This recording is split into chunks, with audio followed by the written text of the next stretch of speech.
एक समय की बात है, भारत के एक प्राचीन शहर में मुन्ना नाम का एक साधारण व्यक्ति रहता था। वह एक बहुत ही दयालु व्यक्ति थे जो किसी भी जरूरतमंद व्यक्ति की मदद करते थे, चाहे वह आदमी हो या जानवर।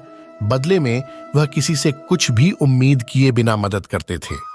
वह बहुत अमीर व्यक्ति नहीं थे, लेकिन बहुत मैत्रीपूर्ण जीवन जीते थे। एक दिन धर्म बुद्धि अगले गांव में अपने दोस्त से मिलने जा रहा था। जब वह पास के जंगल में एक खुले कुएं के पास से गुजर रहा था, तो उसने एक शेर के गुर्राने, एक बंदर के चिल्लाने, एक सांप के फुफकारने और एक आदमी के मदद के लिए चिल्लाने की आवाजें सुनी। उसने कुएं में झांक कर देखा और उन सभी को संकट में देखा। अपने स्वभाव के अनुरूप उसने लकड़ी का एक लंबा लट्ठा खींचा और उसे कुएं में धकेल दिया। जानवर एक एक करके बाहर निकल आए, लेकिन आदमी मुन्ना की मदद के बिना बाहर निकलने में सक्षम नहीं था। जब मुन्ना ने उस आदमी को बाहर निकालने की कोशिश की, तो सभी जानवरों ने मुन्ना से कहा कि वह उस आदमी को बाहर निकालने में मदद न करें, लेकिन मुन्ना ने उनकी बातों पर ध्यान नहीं दिया और उस व्यक्ति को बचा लिया। वह कितनी बड़ी गलती थी। उन सभी ने मुन्ना को बहुत धन्यवाद दिया और कहा कि किसी भी प्रकार की संकट आए तो उस समय हमें जरूर बताना। शेर ने मुन्ना को जंगल में उससे मिलने के लिए कहा, जबकि सांप ने मुन्ना से कहा कि अगर मदद चाहता है तो वह उसके बारे में सोचे। बंदर ने उसे आम के पेड़ पर जाने के लिए कहा, जो जंगल के बाहरी इलाके में स्थित था, और व्यापारी, जो सोने का व्यापारी था, मुन्ना को गहरे जंगल से गुजरने के बाद अगले शहर में उससे मिलने के लिए कहा। वे सभी अपने अपने घर लौट गए। एक दिन मुन्ना ने अपने एक मित्र से सुना कि पड़ोसी शहर में नौकरी के बेहतर अवसर हैं, इसलिए वह नौकरी की तलाश में पड़ोसी शहर में चला गया। शहर तक जाने के लिए उसे जंगल से होकर गुजरना पड़ता था। कुछ देर चलने के बाद मुन्ना थक गया और आराम करने के लिए एक पेड़ के नीचे बैठ गया। वह पेड़ शेर के इलाके में था। अचानक एक गगनभेदी गर्जना हुई और मुन्ना उठकर जमीन पर बैठ गया। वह धीरे से घूमा और उसने क्या देखा?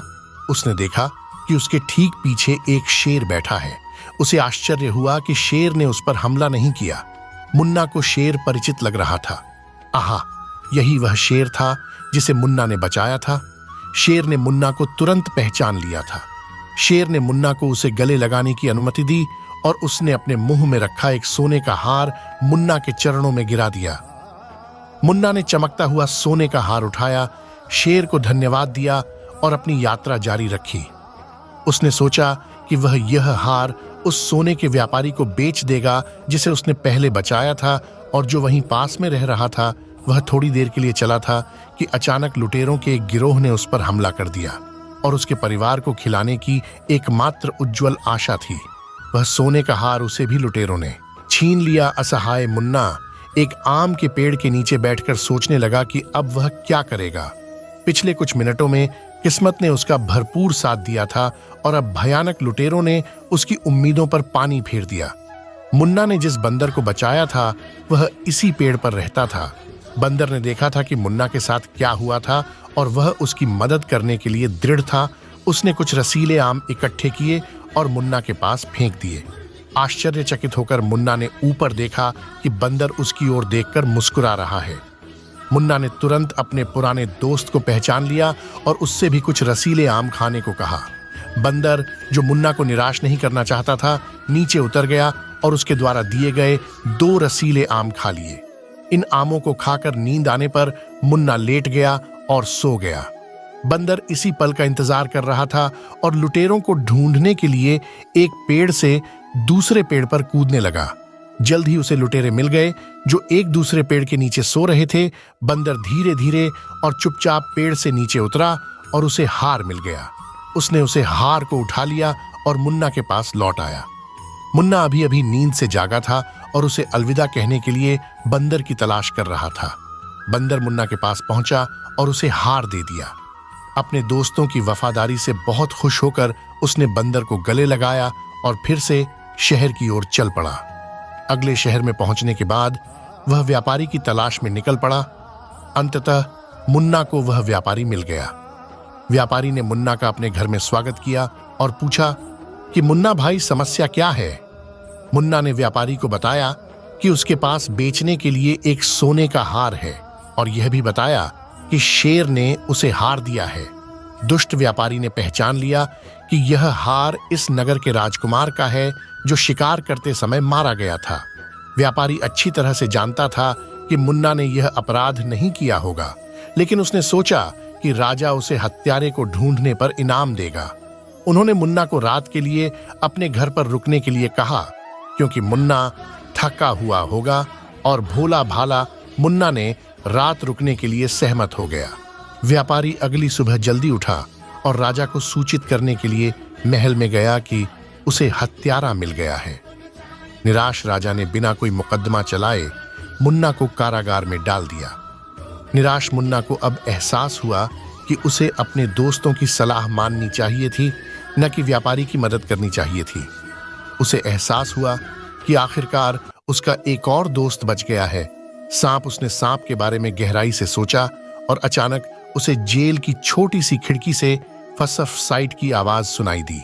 तुरंत उसने खिड़की से जेल की कोठरी में एक पतला हरा रंग का सांप रेंगते हुए देखा।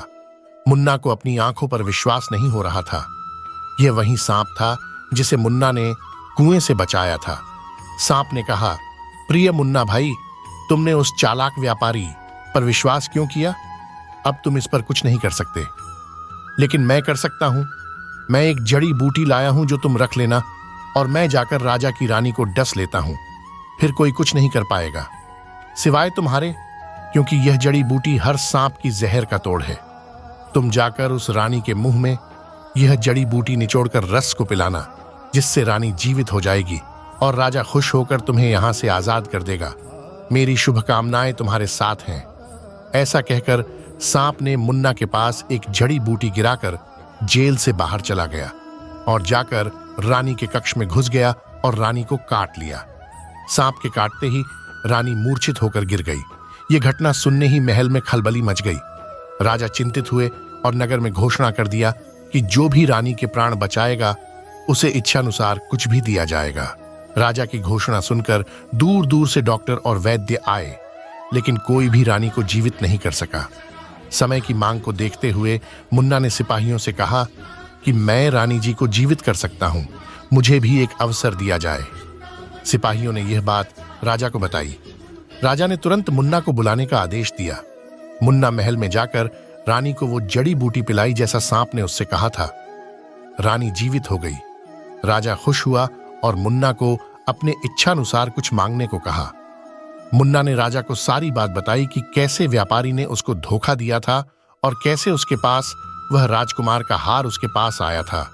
राजा यह बात सुनकर बहुत क्रोधित हुए और व्यापारी को दंड देने का ऐलान कर दिया। मुन्ना ने कहा कि महाराज, ऐसा मत कीजिए। किसी ने हमारे साथ कुछ गलत किया, इसका मतलब हम भी उसके साथ गलत करें, यह सही नहीं है। उसे अपनी करनी को सुधारने का एक अवसर तो देना चाहिए। राजा खुश हुआ और मुन्ना को कुछ मांगने को कहा। मुन्ना ने अपनी गरीबी की दास्तान सुनाई। राजा ने उसे सोने के सिक्कों से भरा संदूक दिया और अपने राज्य में ही कोई व्यापार करके जीवन यापन करने को कहा। मुन्ना खुश हुआ और वहीं बसकर व्यापार करने लगा। जब भी मौका मिलता वह अपने दोस्त शेर, बंदर और सांप से मिलने जाया करता था। दोस्तों, आशा करते हैं वीडियो पसंद आई होगी तो वीडियो को लाइक कर चैनल को सब्सक्राइब जरूर करें। धन्यवाद।